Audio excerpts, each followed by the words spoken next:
Rádio Fatos.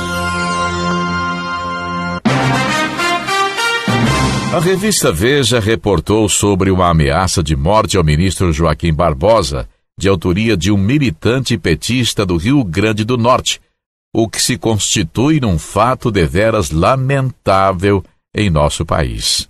Nira, a que ponto nós chegamos, hein? É verdade, Geraldo. Consta que a Polícia Federal já identificou o elemento, de nome Cérvolo de Oliveira, que fora inclusive intimado a depor. Este é o assunto do comentário de hoje do Alamar Regis. Oi, amigos.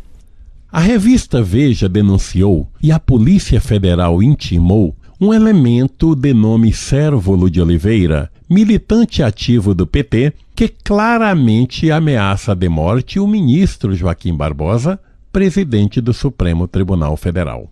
Segundo a revista, vejam o que o suposto terrorista diz. Contra Joaquim Barbosa, toda violência é permitida, porque não se trata de um ser humano, mas de um monstro e de uma aberração moral das mais pavorosas. Joaquim Barbosa deve ser morto, ponto final. Estou ameaçando a um monstro que é uma ameaça ao meu país. Barbosa é um monstro e como monstro deve ser tratado, dizia a postagem reproduzida pela Veja em perfil de Cérvolo Aimoré Botocudo de Oliveira. Gente, isto parece coisa de muçulmano radical ameaçando de morte aqueles que não concordam com o Islã. Como pode o indivíduo brasileiro ser capaz de tal ato e ficar impune?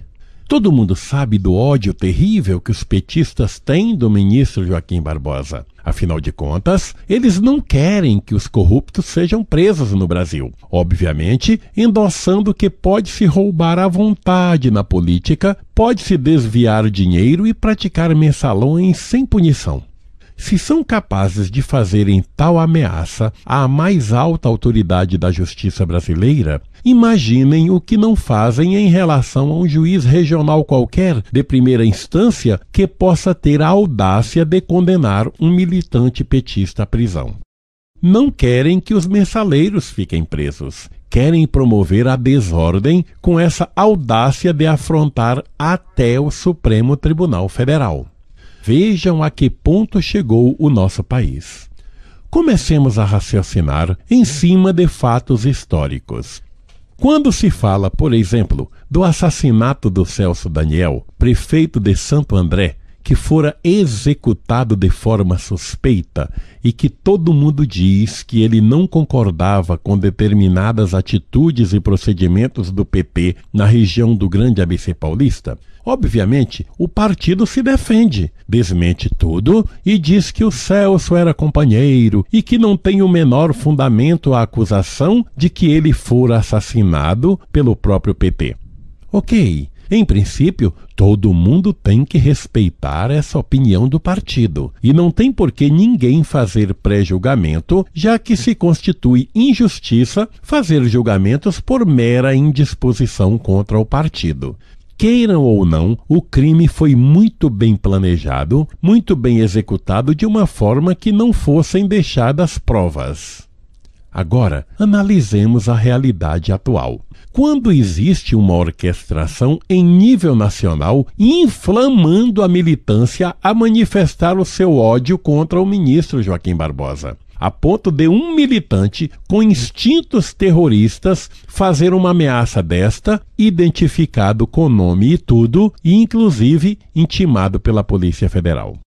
De repente, o ministro resolve sair imediatamente da presidência do STF, inclusive renunciando seu próprio posto de ministro, assim sem mais nem menos, numa véspera de eleição, deixando o STF exatamente nas mãos de um outro ministro que é militante petista?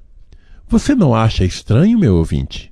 Diante de tais evidências, como fica o crer ou não crer que o Celso Daniel tenha sido mesmo assassinado por este mesmo modelo que ameaça apagar agora o presidente do STF?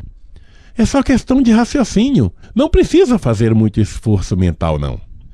Algum dos ouvintes, por acaso, ouviu algum pronunciamento das autoridades, principalmente da Presidente da República, repudiando esta ameaça? Como é que fica isso, gente? Infelizmente, é a realidade que o Brasil está enfrentando.